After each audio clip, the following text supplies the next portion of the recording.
agitado, e é interessante, quando eu falo agitado, eu falo que isso é uma coisa quase que corriqueira e comum na vida das pessoas. Parece que as pessoas não conseguem mais parar e descansar. Nós estamos em Florianópolis. Eu tenho trabalhado nesse ano de sabático, que eu chamo, né? É uma licença não remunerada para cuidar de problemas pessoais. Um desses problemas é a minha filha, que sofre exatamente o que a gente vai conversar hoje. Aliás, ela tem uma depressão, mas a porta de entrada para a depressão dela foi ansiedade. É o pontapé inicial para um longo processo de adoecimento do nosso corpo, da nossa mente, da nossa alma. E nós vivemos em Florianópolis, e eu, como trabalho com transporte aqui, muitas pessoas passam pelo meu carro. Pessoas de todos os lugares do Brasil e da nossa América do Sul, inclusive dos Estados Unidos e do exterior. É muito interessante, é quase que alinhado mesmo o pensamento. As pessoas estão vivendo num estresse terrível e a ansiedade tem tomado conta do coração delas. Nós estamos em Florianópolis, muita gente está migrando um pouquinho para cá, de suas cidades para virem para Florianópolis atrás de quê? De qualidade de vida. No entanto, a cidade por si só não faz milagre quando o coração da gente não consegue brecar, parar o ritmo intenso, extenuante em que nós vivemos. Numa cultura de emergência, numa cultura onde o nosso valor parece estar na agenda extremamente repleta, cheia. É interessante isso, como a cidade tem essa incapacidade de fazer isso por nós, quando nós mesmos não enxergamos os nossos movimentos interiores que complicam a nossa vida. Eu me lembrei, enquanto estava sentado aqui, de um livro que eu li há algum tempo atrás. Eu pastorei uma igreja de 18 anos no meio oeste catarinense, e nós lemos esse livro juntos. Eu reuni um grupo de homens da igreja. Os homens têm uma dificuldade maior de externar os seus problemas, guardam muito para si. Então eu chamei toda a liderança em um grupo de líderes em potencial, estudamos um livro, começamos a meditar num livro chamado Andando com Tanque Vazio, de Wayne Cordeiro, um pastor que teve um burnout, adivinha onde? Em Honolulu. Você quer um lugar mais limpo que aquele? Lugar paradisíaco. De repente, deu um apagão. E ele é obrigado a ir ao médico. O médico diz: você tem que parar. Não, tudo bem, não vou parar uma semana. Não, eu estou falando de parar um ano. O quê? E aí ele toma algumas medidas e decide ir para um mosteiro, para um lugar retirado. E aí ele sofre de ansiedade porque ele não tem o café dele. Voto de silêncio, ele não pode ficar conversando com ninguém, não tem rede de Wi-Fi, não tem celular disponível. O homem foge daquele lugar em pânico, quando deveria ser um lugar para reavaliar a vida e para se reencontrar. É interessante, nós vivemos num mundo assim, repleto de ansiedade. Eu queria meditar com vocês hoje em Filipenses capítulo 4, onde o apóstolo Paulo fala disso. Dizem que a ansiedade é o mal do século, mas lá no século I o apóstolo Paulo já abordava esse assunto, já se dedicava, falando para uma comunidade cristã. Preste atenção, Paulo não está falando para os de fora, Paulo estava falando dessa realidade de ansiedade no meio de uma igreja, ok? E é bom lembrar que quem está escrevendo essa carta está restrito nos seus movimentos, ele está preso, ok? E é a carta onde o apóstolo Paulo mais fala de alegria. No entanto, ele também aborda um assunto que é extremamente pertinente para os dias de hoje, século XXI. Filipenses capítulo 4, do verso 6 até o verso 9. Bom? Preste atenção aí. Não andeis ansiosos de coisa alguma. Vou repetir.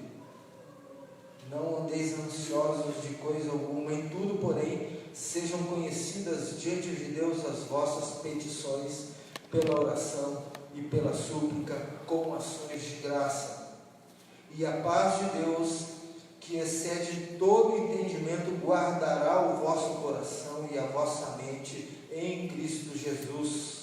Finalmente, irmãos, tudo que é verdadeiro, tudo que é respeitável, tudo que é justo, tudo que é puro, tudo que é amável, tudo que é de boa fama, se alguma virtude há e se algum louvor existe, seja isso o que ocupe o vosso pensamento. O que também aprendestes e recebestes e ouvistes e vistes em mim, isso praticai, e o Deus da paz será convosco. Vamos orar mais uma vez? Deus, nós queremos te pedir que o Espírito do Senhor que faz essa palavra ser atual, verdadeira, pertinente, real na nossa vida, possa cumprir em nós o seu propósito. E nós não queremos achar que é uma persuasão humana que pode fazer isso, porque nós queremos que é o teu Espírito que faz o Evangelho ser verdadeiro, verdadeiramente genuíno no nosso coração, a ponto de nos transformar de dentro para fora. E é isso que nós te pedimos no nome de Jesus. Amém. O apóstolo Paulo começa o texto dele já falando de um imperativo: não andeis ansiosos de coisa alguma. Parece loucura a gente ouvir o apóstolo Paulo falar esse tipo de coisa para a nossa cultura, principalmente. Não andeis ansiosos por coisa alguma, é um imperativo, não é algo relativo se eu escolho ou não. Imperativo é aquilo que você tem que fazer porque é uma ordem. Evidentemente, o apóstolo Paulo, logo após esse imperativo, ele começa a dar as soluções para que a gente aprenda a lidar com a ansiedade. E é interessante que o termo grego para ansiedade quer dizer dividido. É como se os nossos pensamentos fossem contrários. Você tem pensamentos indo para o sul e pensamentos indo para o norte. Eles são opostos.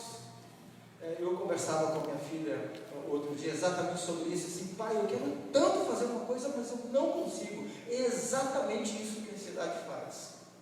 Você racionalmente consegue entender que deveria seguir naquele caminho, mas há pensamentos, emoções e sentimentos que são contrários.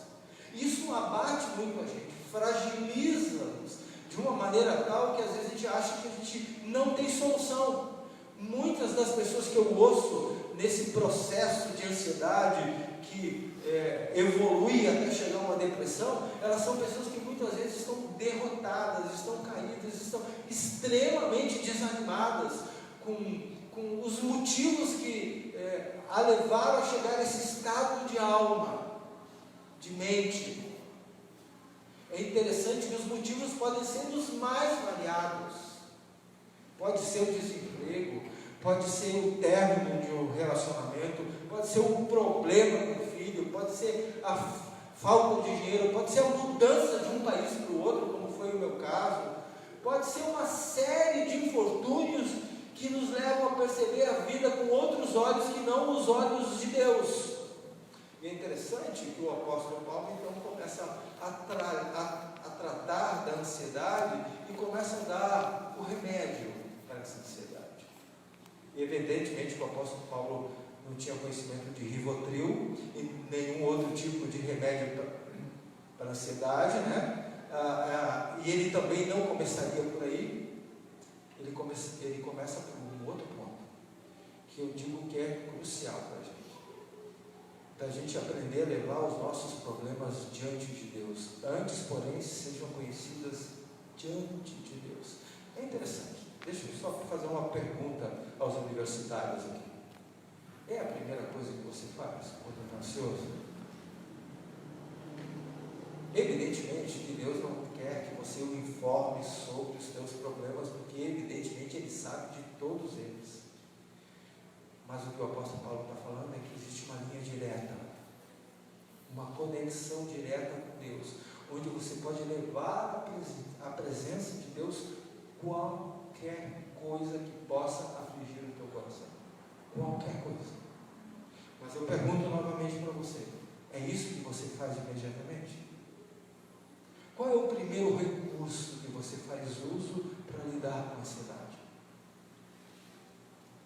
É uma boa pergunta para a gente responder. Afinal de contas, nós somos discípulos de Jesus e queremos segui-lo, e como tal nós queremos obedecê-lo.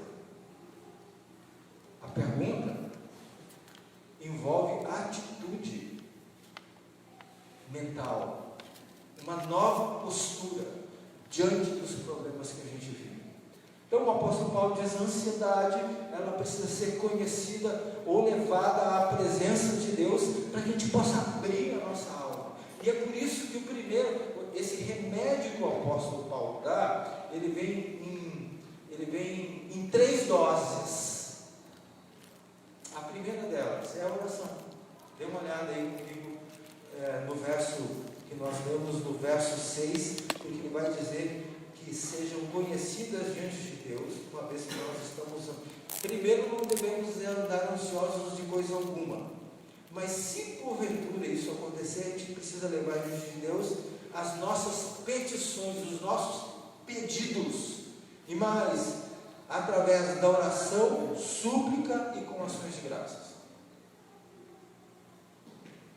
Percebe a evolução? A oração é aquele primeiro momento onde você diz: Deus, eu preciso sair de uma igreja depois de 18 anos de idade, 18 anos pastoreando essa igreja, melhor dizendo, sem licença remunerada, com uma licença sem remuneração. Eu não sei o que eu vou fazer lá, estou com a minha filha enferma. Deus, eu não tenho forças para lidar com isso, eu preciso que o Senhor me socorra. Eu me lembro que eu orei isso muitas vezes, antes de chegar aqui. Muitas vezes. E muitas vezes eu levei isso à presença de Deus. Evidentemente que tem outras formas de nós fazermos isso, quando nós estamos juntos, em grupo, porque a tendência da ansiedade é nos isolarmos e cairmos no auto-vitimismo terrível que destrói a gente de cima a baixo, de dentro para fora. Mas a primeira coisa que eu fiz, eu disse: Deus, eu estou sem força, eu preciso da tua graça, preciso que o Senhor me sustente como eu nunca fui sustentado, preciso que o Senhor me oriente, me dê caminhos, aponte soluções. Foi assim. E teve dias que eu saí da oração e fui para a súplica. A súplica é quando você se coloca de joelhos diante de Deus, sem força, sem nenhum recurso humano capaz de resolver os dilemas da vida. Então você chora na presença de Deus, exclama a Ele, diz: Deus, eu não sei o que eu vou fazer amanhã, como é que eu vou lidar com a minha filha?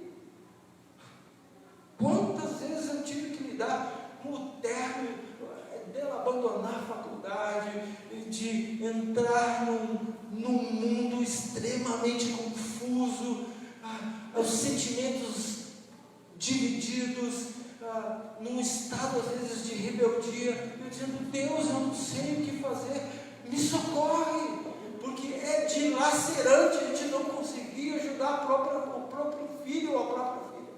Você sabe disso, que se tem uma coisa que desconcerta o pai e a mãe, é um filho. Mas nós somos filhos de Deus e devemos, pelas nossas orações e súplicas, levarmos tudo a Ele que tudo pode.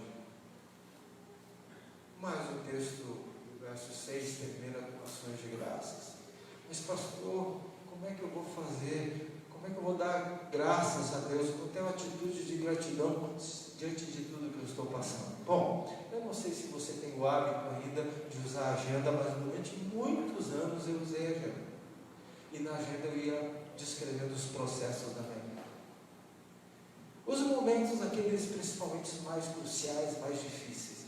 E é interessante quando você revisita essa agenda, de ano após ano, e começa a perceber que as crises que você viveu lá atrás, os problemas que te afligiam, eram iguais ou maiores do que você está vivendo agora. No entanto, Deus te trouxe até aqui. É interessante que ações de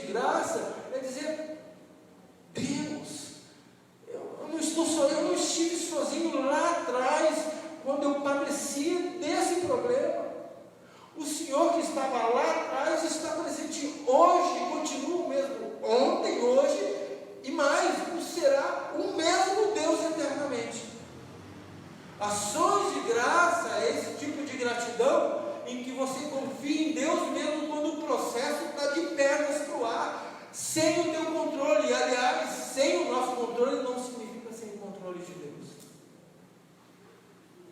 Não significa que Deus perdeu o controle. Significa que as coisas escaparam das nossas mãos, mas não significa que não há um Deus controlando todo esse processo, liderando todo esse processo, sendo um Deus soberano sobre todo esse processo. E a gratidão faz com que eu olhe para o passado e perceba a ação graciosa e bondosa dele lá no passado, mas é o mesmo Deus que continua sustentando hoje a gente, com ações de graças. Com ações de graças. É por isso que tem uma frase aí que nas redes sociais que a gente precisa às vezes recuperar. Não diga a Deus que você tem um grande problema, diga o problema que você tem um grande Deus. Isso muda a perspectiva da gente. Aliás, esses 6 meses de sabático aqui mudaram completamente as minhas orações, o estado da minha alma mudou. Nesses 6 meses eu acordo todos os dias com os mesmos problemas, com as mesmas contas para pagar, com as dificuldades, mas é interessante como por fora continua a dificuldade, mas por dentro eu fui invadido pela paz de Deus. Alguns amigos às vezes me ligam, que são amigos de longa data, e está tudo tranquilo, Juan, em Florianópolis? Não, tudo tranquilo não, está tudo em paz. E como assim? Não, porque tranquilidade é um aspecto exterior, paz é interior.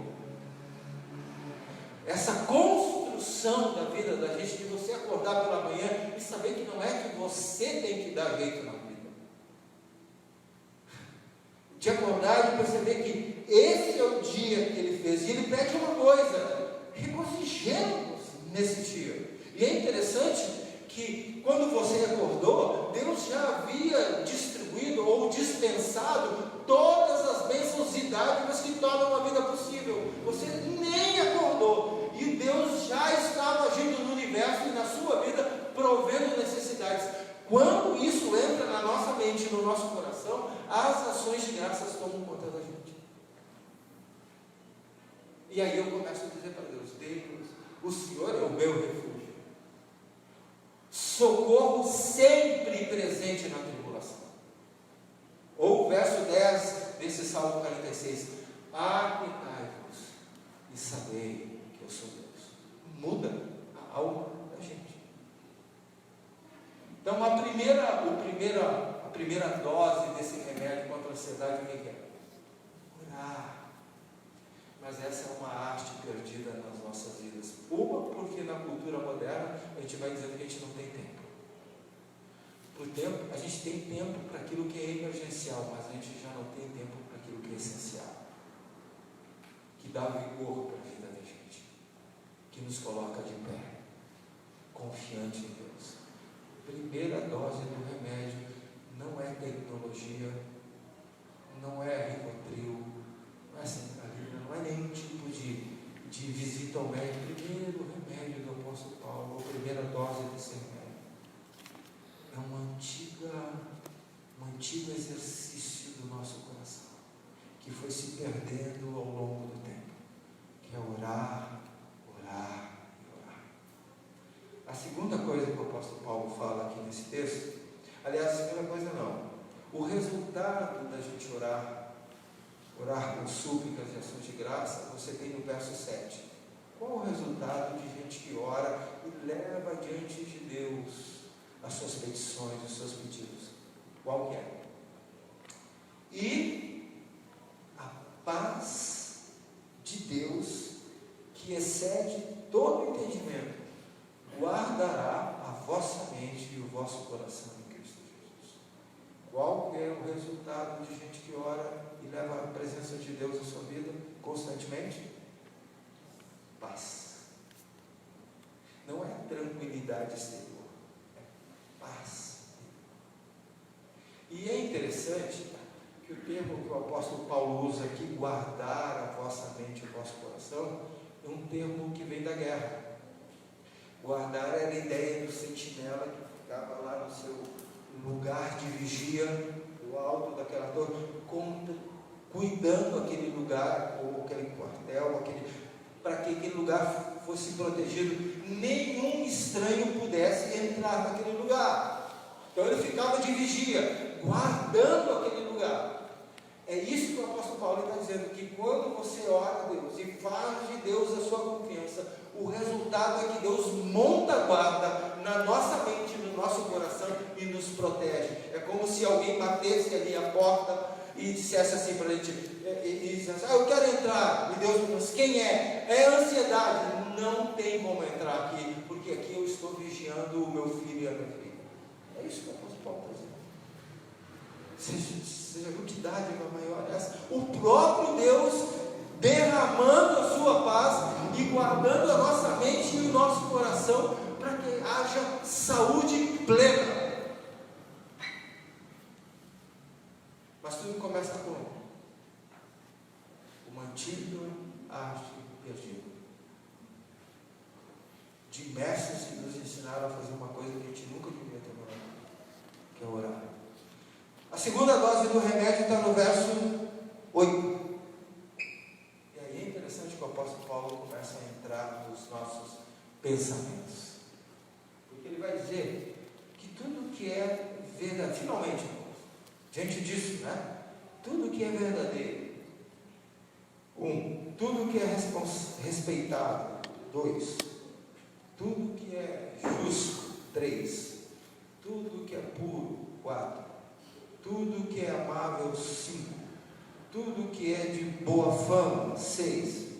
Se alguma virtude e se algum louvor existe, seja isso que ocupe o vosso pensamento. E não é aí que está a guerra com a ansiedade? Não é nos sentimentos, não são das emoções. É anterior a isso. Os pensamentos vêm primeiro. E eles determinam os nossos sentimentos e as nossas mãos. São os nossos pensamentos que qualificam as nossas emoções e os nossos sentimentos. E é interessante, gente.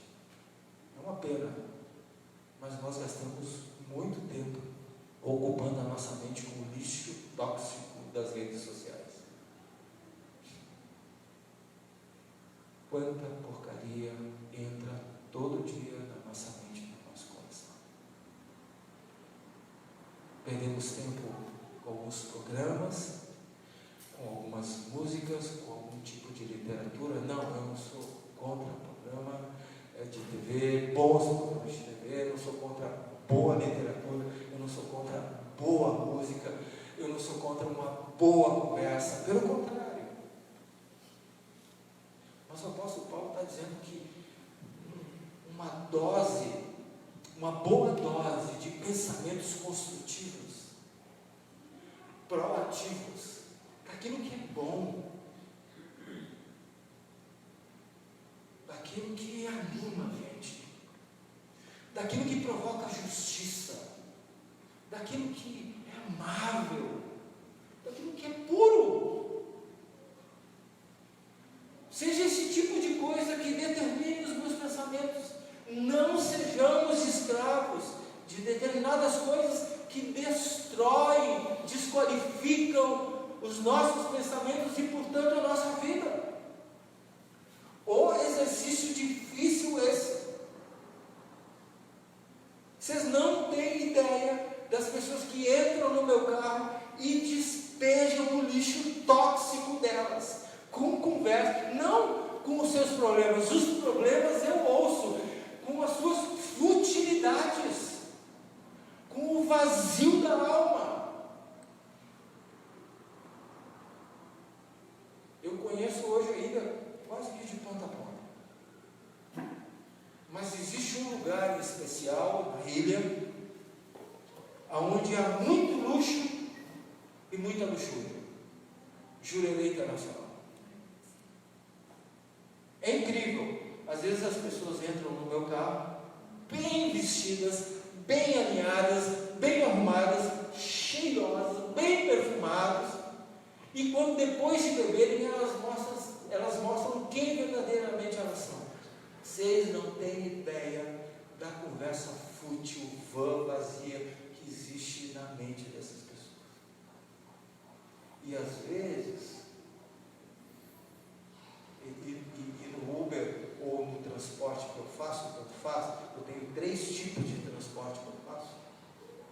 eu não posso, às vezes, dizer para as pessoas que eu sou pastor.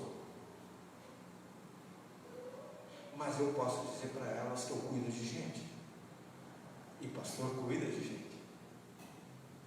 E às vezes eu digo para elas assim, eu acho que eu posso te dar um conselho? Se você, claro que sim. Eu acho que você deveria mudar os teus pensamentos, porque os teus pensamentos revelam o teor da tua linguagem. A tua linguagem revela, na verdade, o estado do teu coração.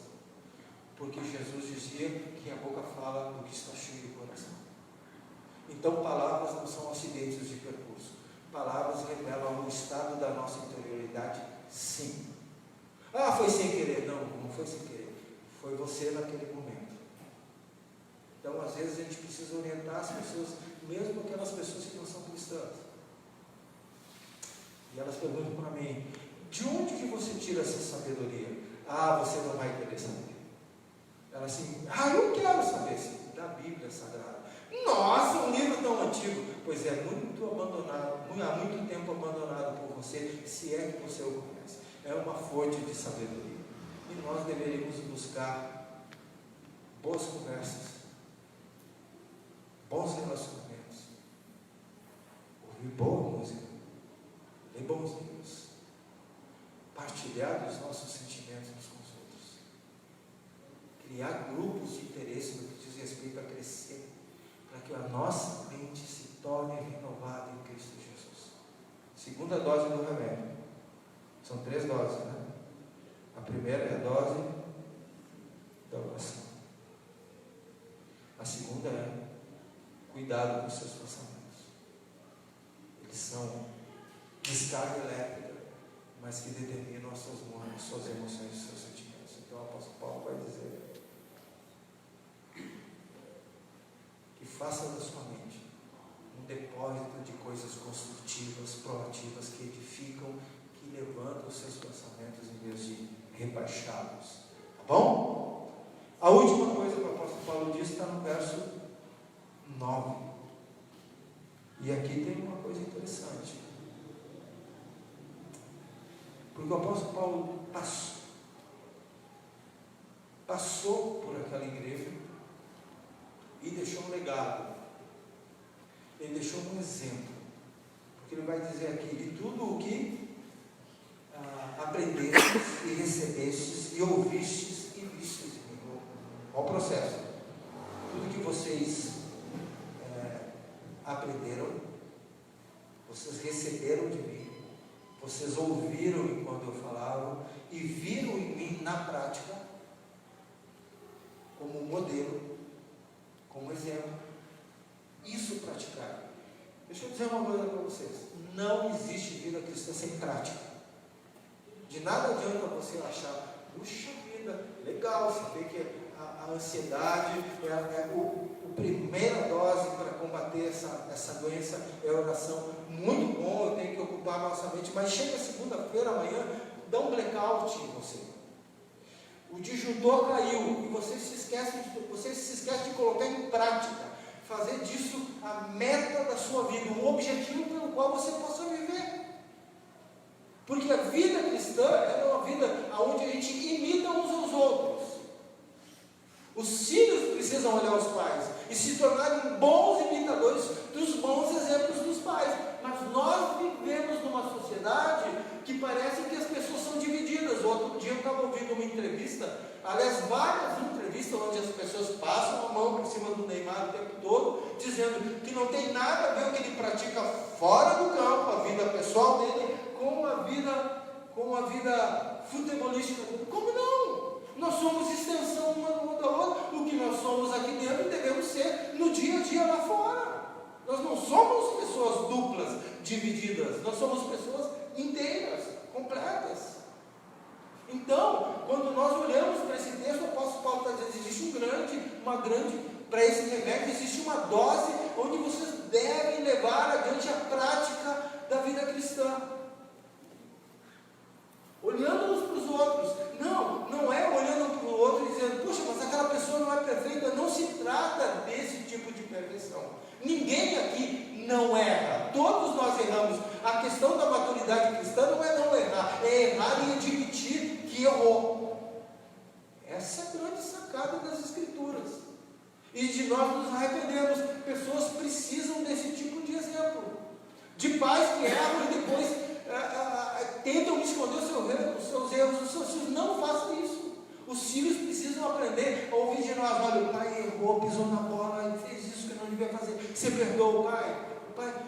O pai vai buscar um caminho de mudança. É muito mais sincero e verdadeiro, porque isso é ser um bom exemplo. Não é varrer sujeira para debaixo do tapete. Então eu queria deixar para vocês isso, porque sem prática não existe evangelho.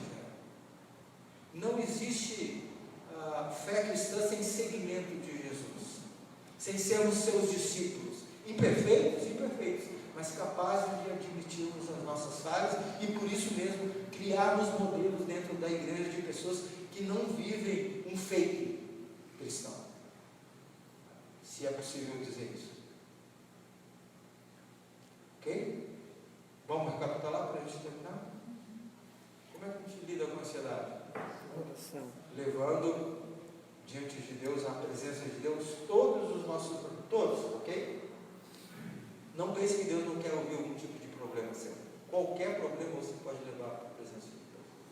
Através da oração, súplica, com ações de graças, ok? Primeira dose do remédio é conexão com quem? Vertical, a haste vertical da cruz. A segunda coisa é o cuidado que você tem com você mesmo. Ok? Com os seus pensamentos. Aquilo que invade, que toma conta e que determina a forma como você vai viver. A terceira coisa, entre a primeira, aliás, a terceira coisa, que é o que o apóstolo Paulo está dizendo, é a haste horizontal da cruz. São os nossos relacionamentos. Percebe que ele começa dizendo que é uma relação com Deus, há uma relação pessoal e há uma relação que é um com o outro, ou uns com os outros.